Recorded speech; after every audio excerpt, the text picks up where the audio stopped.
बिस्मिल्लाहिर्रहमानिर्रहीम। अस्सलामुअलैकुम नाजरीन, जैसा कि आप सब जानते हैं कि 27 फरवरी को जहाज़ों पर बैठ कर आने वालों को पाकिस्तानी एयरफोर्स के शाहीनों ने वाघा बॉर्डर के रास्ते पैदल ही रवाना किया था। नाज़रीन में अपने 2 जहाज गिरवाने के बाद भारत ने पाकिस्तान पर हमला करने का फैसला किया, लेकिन फिर ऐसा क्या हुआ कि नरेंद्र मोदी के जंग के हुक्म देने के बावजूद भी इंडिया ने पाकिस्तान पर हमला नहीं किया। तो नाज़रीन ये सब कुछ आपको बताने से पहले मैं आपको एक छोटा सा वाकया बताना चाहता हूँ। नाज़रीन मोहतरम 1876 से 1886 तक अफगानिस्तान में एक इंतहाई ताकतवर हुकूमत कायम थी, जिसका दायरा हुकूमत अफगानिस्तान का शहर गजनी था। इसका सबसे ताकतवर तरीन हुक्मरान सुल्तान महमूद गजनी था। सुल्तान महमूद गजनी ने यके बाद दीगर हिंदुस्तान पर 70 हमले किए। दोस्तों, सुल्तान महमूद गजनी को इस्लामी तारीख के चंद बहादुर तरीन जर्नैलों में शुमार किया जाता है। दोस्तों, इस अजीम सिपाहसलार ने 15 साल की उम्र में ही अपने वालिद के साथ जंगों में हिस्सा लेना शुरू कर दिया, लेकिन इसकी असल वजह शोहरत हिंदुस्तान के एक मखसूस इलाके पर काबज एक ताकतवर हिंदू राजा जयपाल को दी जाने वाली अबरतनाक शिकस्त है। महमूद गजनी ने न सिर्फ जंग में जयपाल को शिकस्त से दो चार किया, बल्कि पूरे खानदान समेत जयपाल को गिरफ्तार कर लिया। मिन्नत समाजत और माफी तलाफी के बाद महमूद गजनी ने खुदा तरसी और इंसानी हमदर्दी के बिना पर जयपाल को रिहा कर दिया। जयपाल शर्मनाक शिकस्त को बर्दाश्त न कर सका और खुदकशी कर ली। अपने बाप की मौत के बाद जयपाल के बेटे ने अपने बाप की मौत का बदला लेने का फैसला किया और महमूद गजनी के खिलाफ एक बड़ा लश्कर तश्कील दिया, लेकिन महमूद गजनी के हाथों एक और बड़ी शिकस्त हिंदू सुरमाओं का मुकद्दर बनी। तो दोस्तों, पाकिस्तान ने अपने एक टेक्निकल न्यूक्लियर बैलिस्टिक मिसाइल का नाम सुल्तान महमूद गजनी के नाम पर रखा है। और आप बात करते हैं कि भारत इस मिसाइल से इतना खौफजदा क्यों है। रूसी इंटेलिजेंस की एक खुफिया रिपोर्ट में इस बारे में क्या इंकशाफ किया गया। दोस्तों, जैसा कि आप जानते हैं कि भारत आजकल लॉन्ग रेंज बैलिस्टिक मिसाइलों का टेस्ट करने में मसरूफ है। पृथ्वी मिसाइल के अलावा भारत के पास कोई भी short range technical ballistic missile मौजूद नहीं, और इनकी सलाहियत का अंदाजा इस बात से लगाया जा सकता है। पृथ्वी मिसाइल के अब तक बेशतर तजर्बात नाकाम हो चुके हैं। अगर हम ये कहें कि भारत के पास बैलिस्टिक मिसाइल बनाने की सलाहियत ही नहीं तो बेजाना होगा, क्योंकि दूसरी तरफ Pakistan nuclear technical ballistic missile बनाने में अपना कोई सानी नहीं रखता। पाकिस्तान के पास मुख्तलिफ इकसाम के एक से बढ़कर एक मिसाइल मौजूद हैं, जिनमें से गजनी एक है। इसके 26 मई 2002 से लेकर अब तक कई कामयाब तजर्बात हो चुके हैं। गजनी मिसाइल का वेट 5256 किलोमीटर है। इसका डायमीटर 0999 मीटर है और लंबाई 9.64 मीटर, और ये कई सौ किलोग्राम के वारहेड के साथ 230 से 290 किलोमीटर की रेंज में दुश्मन मुल्क के टैंकों, आर्म व्हीकल और दूसरी आर्मी तनसीबात को तबाह करने की सलाहियत से माला माल है। इस मिसाइल की खास बात यह है कि इस मिसाइल को नसर मिसाइल की तरह सिर्फ हालत जंग में भारत की कोल्ड स्टार डॉक्ट्राइन को मुकम्मल तौर पर तहस नहस करने के लिए बनाया गया, यानी पाकिस्तान की तरफ बढ़ते हुए इंडियन टैंकों और आर्म व्हीकल और बाकी दुश्मन की प्यादा फौज को पाक सरजमीन पर कदम रखने से पहले ही जन्नत हासिल कर दिया जाएगा।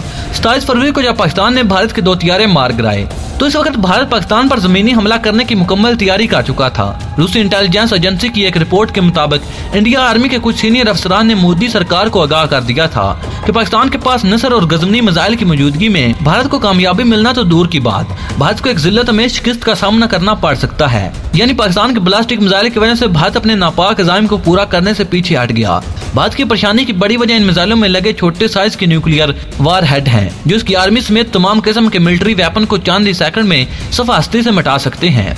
पाकिस्तान की देखा देखी भारत भी गजनी मिसाइल की तर्ज पर शॉर्ट रेंज बैलिस्टिक मिसाइलों पर कई साल से काम कर रहा है, लेकिन भारत इस पेचीदा टेक्नोलॉजी तक रसाई हासिल करने में नाकाम रहा, जबकि पाकिस्तान ने सिर्फ चंद सालों में कई शॉर्ट रेंज मिसाइल बना लिए और इसके साथ साथ क्रूज मिसाइलों में इस्तेमाल होने वाली पेचीदा टेक्नोलॉजी पर भी अबूर हासिल कर लिया है। और अगर ये कहा जाए कि शॉर्ट रेंज मिसाइलों में पाकिस्तान अपना कोई सानी नहीं रखता तो बेजाना होगा। शॉर्ट रेंज के अलावा मीडियम और लॉन्ग रेंज में पाकिस्तान भारत से मीलों आगे है, और भारत को इस मैदान में पाकिस्तान के बराबर आने के लिए मजीद 5 साल वर्क करना होगा। पाकिस्तान ने वक्त के तकाज़ों को मद्देनजर रखते हुए गजनी मिसाइल में कुछ तब्दीलियां की हैं और इसको इस काबिल बनाया है कि दुश्मन के किसी भी एयर डिफेंस सिस्टम को मुकम्मल तौर पर धोखा देने की सलाहियत रखता है। भारत ये जानता है कि पाकिस्तान के पास नसर, बाबर और गजनी जैसे मिसाइल मौजूद हैं, इसलिए भारत के बुज़दिल हुक्मरान और आर्मी ऑफिसर पाकिस्तान को गीदड़ बबकियां देते रहते हैं, लेकिन हकीकत में इनमें इतनी हिम्मत नहीं कि पाकिस्तान पर हमला कर सके। अल्लाह के फजल से पाकिस्तान के बैलिस्टिक मिसाइलों का शुमार दुनिया के ताकतवर तरीन मिसाइलों में होता है, और अल्हम्दुलिल्लाह अब खित्ते का कोई भी मुल्क पाकिस्तान की तरफ मैली आंख से देखने की जरूरत नहीं रखता।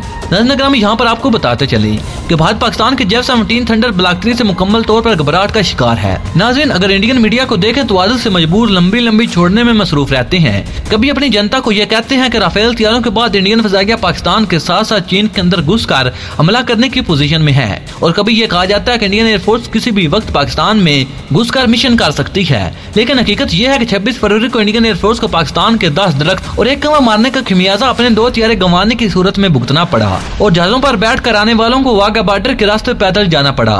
आज इंडियन एयरफोर्स इस वक्त इतनी कमजोर पोजीशन में है कि आने वाले 5 सालों में बांग्लादेश की एयरफोर्स भी इनसे बेहतर पोजीशन में होगी। इंडियन एयरफोर्स को इस वक्त कम से कम 216 हथियारों की जरूरत है और 36 राफेल हथियारों की इंडियन एयरफोर्स में शमूलियत के बाद भी इंडियन एयरफोर्स की कुव्वत में कोई खास इजाफा नहीं होगा, क्योंकि इंडियन एयरफोर्स के पास Su-30 के अलावा जितने भी हथियारे हैं वो मुकम्मल तौर पर नकारा हो चुके हैं। जबकि दूसरी जानब पाकिस्तानी एयरफोर्स तेजी के साथ अपनी फजाई कुव्वत में इजाफा कर रही है और F-17 थंडर पाकिस्तान की एयरफोर्स में जबरदस्त कुव्वत में इजाफे का सबब बना। खासतौर पर ब्लॉक 3 के मंजर आम पर आने के बाद रईस से कसर भी पूरी हो गई। जबकि पाकिस्तानी एयरफोर्स की बढ़ती हुई कुव्वत को देखते हुए इंडियन एयरफोर्स इस कदर बुखलाहट का शिकार है कि राफेल हथियारों की इंडियन एयरफोर्स में शमूलियत के बाद भी इंडिया ने खुद को इस काबिल नहीं समझा कि पाकिस्तान की एयरफोर्स का मुकाबला कर सके।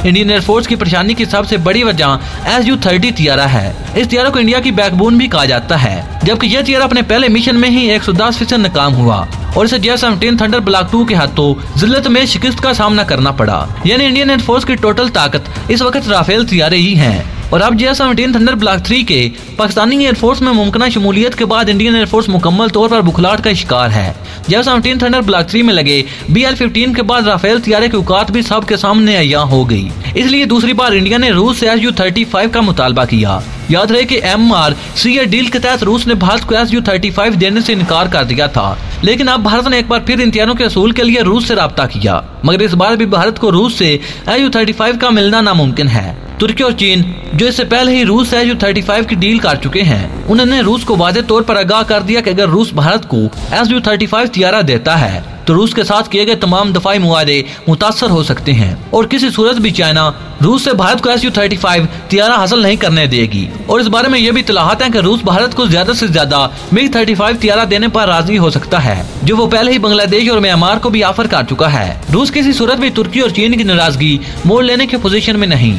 चीन और तुर्की रूस से इसलिए के बड़े खरीदार हैं। S-400 और Su-35 के अलावा अब तुर्की और शायद चाइना भी 2-4 रूस से Su-57 खरीद सकता है। भारत को रूस की जानब से अगर Su-35 के हवाले से नाकामी होती है तो पाकिस्तानी एयरफोर्स का मुकाबला करने के लिए इंडियन एयरफोर्स की अगली तरजीह स्वीडन का साब ग्रिपन हो सकता है, क्योंकि आजकल इंडियन मीडिया साब कंपनी के साब ग्रिपन की तारीफों में जमीन आसमान एक किए हुए हैं और बाज़ इंडियन हलकों की जानब से यहाँ तक भी कहा जाता है कि साब ग्रुप भारत को ट्रांसफर ऑफ टेक्नोलॉजी के तहत साब ग्रिपन हथियारा देने पर आमादा हो चुका है। इंडियन एयरफोर्स की सबसे बड़ी परेशानी यह है कि पाकिस्तान के पास लड़ाका हथियारों के 25 स्क्वाड्रन मौजूद हैं, जबकि दूसरी जानब भारत की कबाड़ एसोसिएशन भारत की एयरफोर्स के साथ राब्ते में है कि वो उनके लड़ाका हथियारों को सस्ते दामों खरीद सके। लेकिन अब तक इस हवाले से मजीद कोई खबर सामने नहीं आई कि भारत की एयरफोर्स और भारत की कबाड़ एसोसिएशन के दरमियान कोई डील तय पाती है या नहीं। नाज़रीन ग्रामी, आप इस बारे में अपनी राय का इज़हार कमेंट बॉक्स में जरूर कीजिएगा कि क्या कभी इंडियन एयरफोर्स पाकिस्तानी एयरफोर्स का मुकाबला कर सकेगी या नहीं। नाज़रीन ग्रामी, मुझे उम्मीद है कि हमेशा की तरह ये वीडियो भी आपकी मालूमात में इजाफे का सबब बनी होगी। नाज़रीन ग्रामी, वीडियो पसंद आने की सूरत में लाइक और शेयर करने के साथ साथ हमारे चैनल को सब्सक्राइब कर लें और साथ मौजूद बेल के आइकन पर क्लिक कर लें ताकि आपको अपने प्यारे मुल्क पाकिस्तान की तमाम तर टेक्नोलॉजीज पर मबनी वीडियो सबसे पहले मिलती रहें। नाज़रीन ग्रामी, कमेंट बॉक्स में पाकिस्तान जिंदाबाद, पाक आर्मी पाइंदाबाद और अपने गुमनाम हिरोज के नाम सलाम जरूर कमेंट कीजिएगा।